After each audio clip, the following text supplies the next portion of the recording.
مجھے ایسی حکومت عطا کر، ایسی بے نظیر حکومت کی جو رہتی دنیا تک تو کسی کو نہ عطا فرمائے گا، کہ ہم نے تمہیں انہیں تسخیر کرنے کی طاقت عطا کی ہے، اور یہ طاقت ہم نے تمہاری اس انگشتری میں رکھ دی ہے جو ہمیشہ تمہارے ساتھ رہے گی۔ اچھا، وہ سورہ نمل میں پھر آگے چلتا ہے کہ حضرت سلیمان علیہ السلام اپنے دربار میں بیٹھے ہوتے ہیں، اب سارے ان کے کمانڈر حاضر ہیں، جنوں کا کمانڈر بھی ہے، اسی طریقے سے انسانوں کے کمانڈر بھی، سارے ان کے سردار وہاں پہ جمع ہیں۔ تو جو ان کی ایئر فورس کا کمانڈر تھا نا، وہ ہدہد تھا۔ ہدہد ایک پرندہ ہے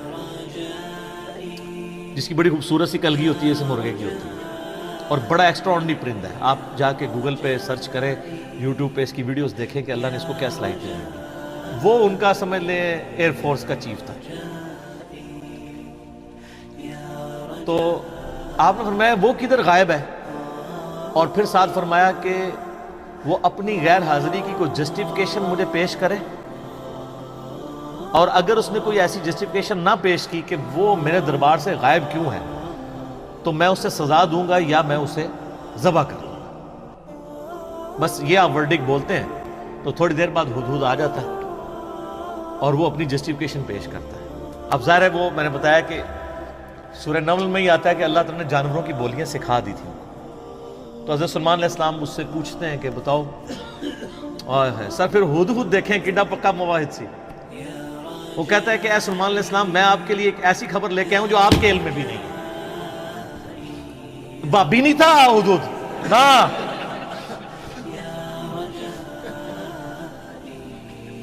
اچھا، سلیمان علیہ السلام نے کہا کیا خبر لے کے آیا ہوں؟ ان کا میں ایک ایسی قوم کے پاس سے آیا ہوں کہ جن کی حکمران ایک ملکہ ہے، عورت، اور اس کا بہت بڑا ایک عرش یعنی اس کا تخت ہے جس پہ وہ بیٹھتی ہے۔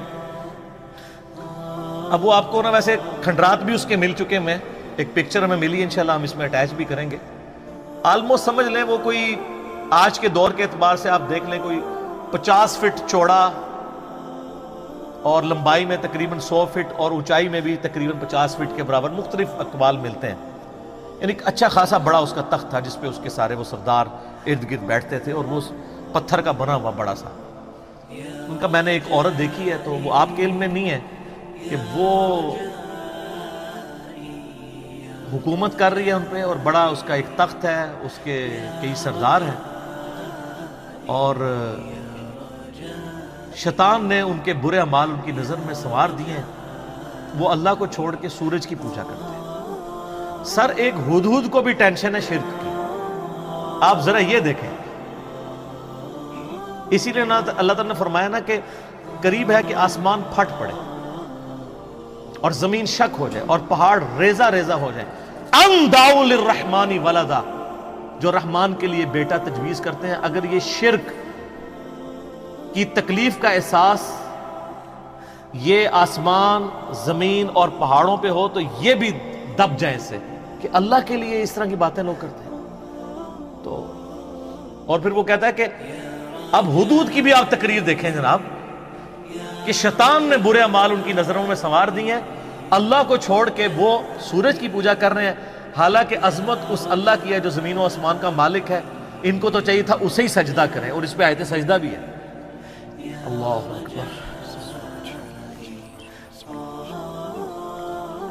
سبحان الملک القدوس۔ تو اب حضرت سلیمان علیہ السلام چونکہ توحید کے امام ہیں، دنیا پہ اللہ تعالیٰ کے ریپریزنٹیٹو ہیں، جب وہ یہ بات سنتے ہیں نا تو وہ کہتے ہیں میں تیری اس بات کی تصدیق کروں گا کہ تو سچ کہہ رہا ہے یا جھوٹا بہانا تو نہیں کہیں کر رہا تو، ورنہ تو حضرت سلیمان علیہ السلام کہتے ہیں کہ ہاں مجھے تو پہلے علم غیب اللہ تعالیٰ نے دیا ہوا ہے، میں تو اتنی دوروں میں دیکھ سکتا ہوں، وہ تو اللہ دکھائے گا تو دیکھیں گے۔ حضرت سلیمان علیہ السلام نے ایک خط لکھا اور اس ہدہد کو کہا۔ اچھا، یہ کوئی سٹوری نہیں ہے جو آپ کے علماء بیان کر رہے ہوتے ہیں، یہ ورڈ بائی ورڈ سورہ النمل آیت نمبر جو ہے وہ 15 سے لے کے 44 تک 30 آیات۔ جو چیز ان آیات سے ہٹ کے آئے گی میں اس کو مینشن بھی کر دوں گا۔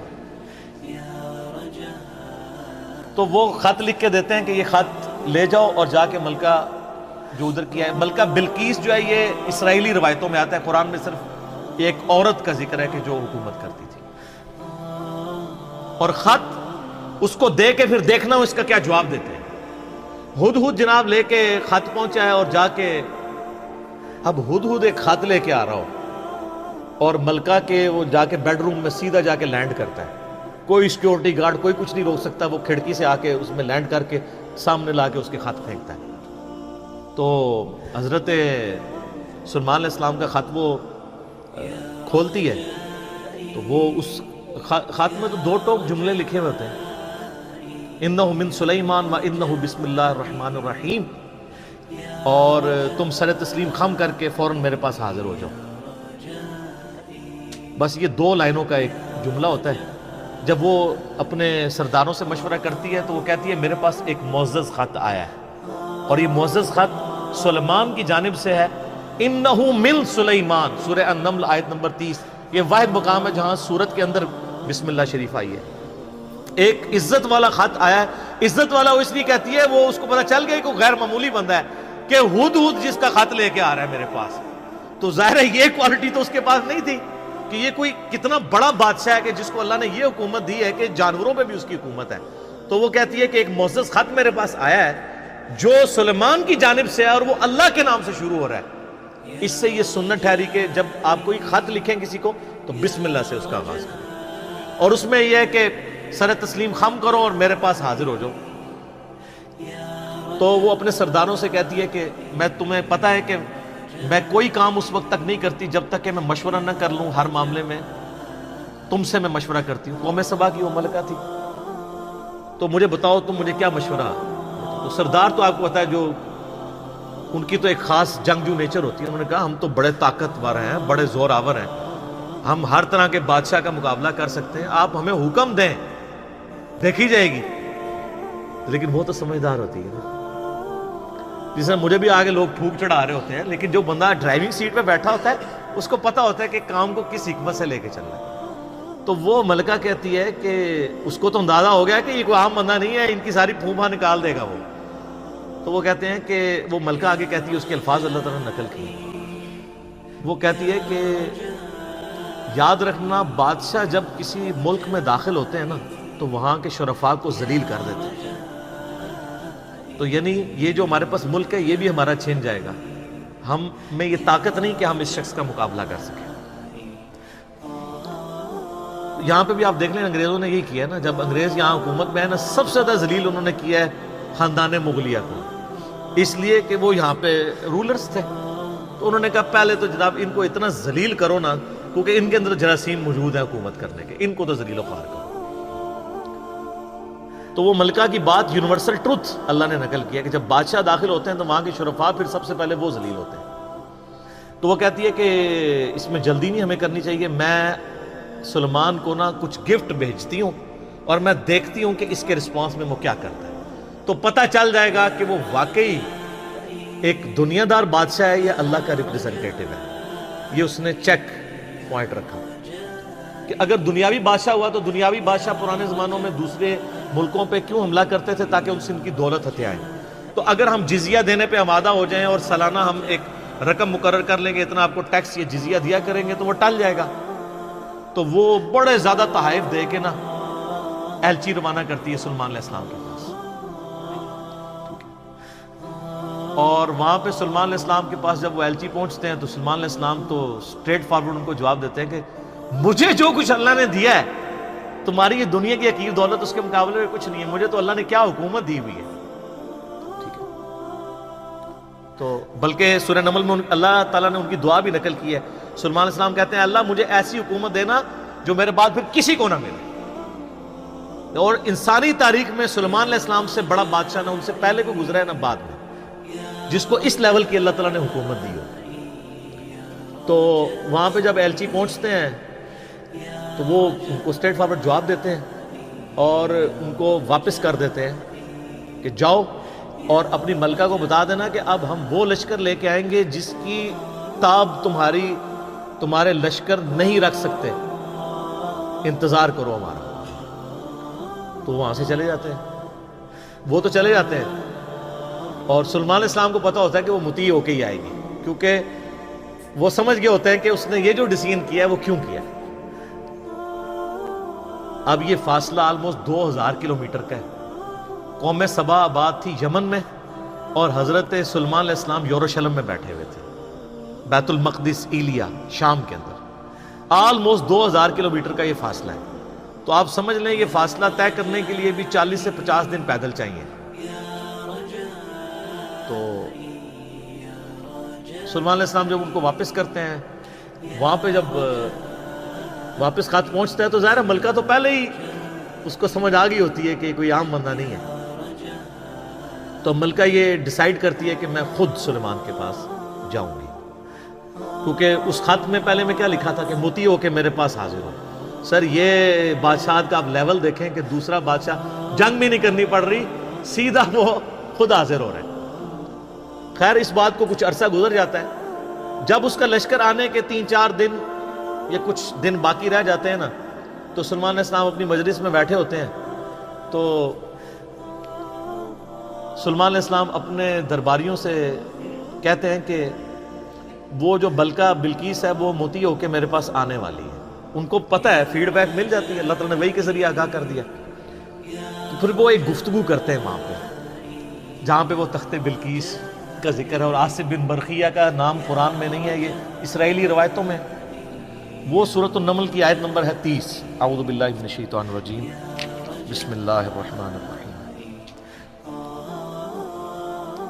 بلکہ آیت نمبر 30 میں تو وہ یہ آگی 38 نمبر سے آن ورڈ، 30 تو پہلے گزر چکی نا، انہ من سلیمان و انہ بسم اللہ الرحمن الرحیم۔ یہ آیت نمبر ہے 38۔ قال یا ایھا الملأ ایکم یأتینی بعرشها قبل ان یأتونی مسلمین۔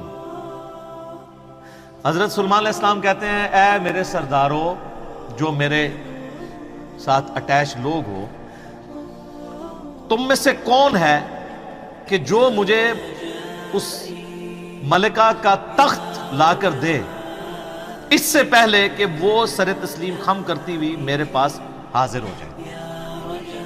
کون ہے کہ جو ایسا کرے؟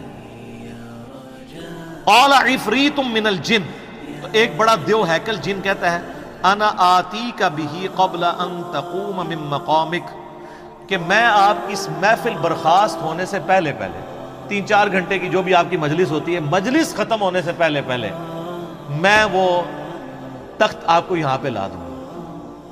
انبلیویبل چیز ہے، 2000 کلومیٹر سے اتنا بڑا تخت پتھر کا وزنی، 3-4 گھنٹے کیا، وہ تو آج بھی آپ اگر جہاز میں بھی لائیں تو 3-4 گھنٹے میں نہیں پہنچ سکتا، اس کو تو لفٹ کرنے میں پرابلم ہو جائے گی۔ وَإِنِّي عَلَيْهِ لَقَوِيٌّ أَمِينٌ، اور میں اس کے اوپر امانت دار بھی ہوں، میں پوری رسپانسبلٹی سے یہ کام کروں گا، اور میں طاقت بھی مجھے اللہ نے دی ہے، جنات کو اللہ نے بہت طاقت دی ہوئی ہے۔ تو حضرت سلمان علیہ السلام یعنی ایگری نہیں کرتے اس مسئلے میں۔ تو پھر ایک اور شخص، قال الذی عندہ علم من الکتاب، وہاں ایک شخص بیٹھا ہوتا ہے جس کے پاس کتاب میں سے علم ہوتا ہے، وہ کہتا ہے انا آتیک بہ قبل ان یرتد الیک طرفک، میں اس تخت کو آپ کے سامنے حاضر کر دوں گا آپ کی آنکھ جھپکنے سے پہلے، فریکشنز آف سیکنڈ میں لے آؤں گا۔ ہمارے لیے تو وہی ہضم کرنا مشکل ہے، تو یہ تو خیر بہت بڑی چیز ہے۔ تو یہ اس نے دعویٰ کیا، بس یہ دعویٰ کرنے کی دیر تھی اور وہ لے بھی آیا تھا۔ فَلَمَّا رَآهُ مُسْتَقِرًّا عِندَهُ، تو حضرت سلمان علیہ السلام نے جب وہ تخت وہاں پر آیا ہوا دیکھا، قَالَ هَذَا مِن فَضْلِ رَبِّي، انہوں نے کیا حضور کڈے پہنچے بزرگوں، کیا بات ہے، کیا صاحب کرامت ہو، نہیں اومٹ کر، ان کا یہ میرے رب کا فضل ہے، ہذا من فضل ربی۔ آپ لکھتے ہیں نگاہ مرشد سے، ماں باپ کی دعا سے، اور پیغمبر کا کہتا ہے ہذا من فضل ربی، یہ تو میرے رب کا فضل ہے۔ کیوں ہے فضل؟ لیبلونی ااشکر ام اکفر، تاکہ وہ مجھے آزمائے کہ میں اس کا شکر گزار بنتا ہوں یا ناشکرا. یہ سر توحید ہے.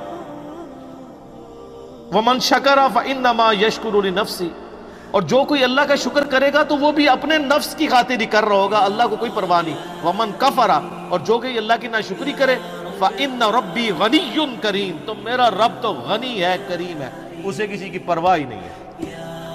هَذَا مِنْ فَضْلِ رَبِّي. اچھا اس کے بعد پھر آتا ہے کہ وہ ملکہ جب آئی, حضرت سلیمان علیہ السلام نے کہا کہ نا اس تخت کی حیت بدل دو, ڈیزائننگ اس کی تھوڑی سی چینج کر دو, جو اس کے اوپر کوئی پھول بوٹے لگے ہوئے تھے تھوڑا سا اسے ٹیمپر کرو, اور میں دیکھوں گا کہ وہ پہچانتی ہے اپنے تخت کو نہیں کہ نہیں پہچانتی. تو وہ پھر ملکہ وہاں پہ آ پہنچتی ہے, تو سلیمان علیہ السلام اسے ریسیو کرتے ہیں اور کہتے ہیں اس تخت کے بارے میں تیرا کیا خیال ہے. تو وہ بڑی سمجھدار ہوتی ہے, تو وہ کہتی ہے یہ تو لگتا ہے کہ یہ میرے تخت ہی ہے, اس کی مثل مجھے لگ رہا ہے بلکہ شاید وہی ہے. تو یہ اس کی سمجھداری کا بھی ثبوت ہے کہ وہ اس کو ٹیمپرڈ فارم میں بھی پہچان لیتی ہے, اور یہ اس کو دوسرا میسج مل جاتا ہے انہوں نے کیا لڑنا ہے,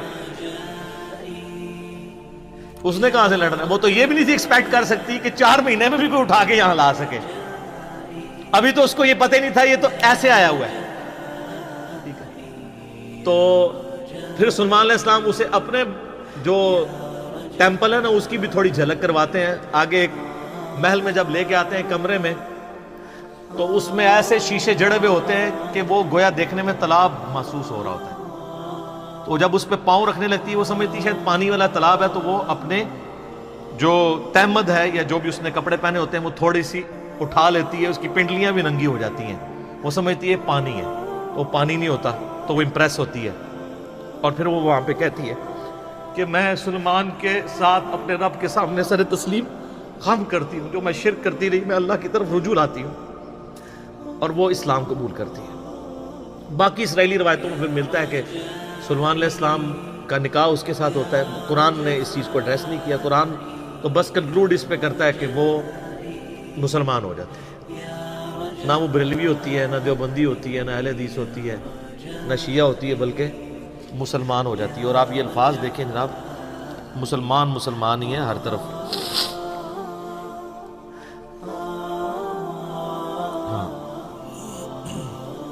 قالت رب انی ظلمت نفسی, وہ کہتی ہے میرے رب میں اپنی جان پہ ظلم کرتی رہی اس سے پہلے. واسلمت مع سلیمان للہ رب العالمین, اور میں سلیمان کے ساتھ سر تسلیم خم کرتی ہوں اس رب کے سامنے, اللہ کے سامنے جو سارے جہانوں کا پالنے والا ہے. میں سر تسلیم خم کرتی ہوں, میں مسلم ہوتی ہوں. تو وہ اپنا آپ اپنے رب کے حضور سر تسلیم خم کر دی. تو یہ واقعہ یہاں پہ مکمل ہوا.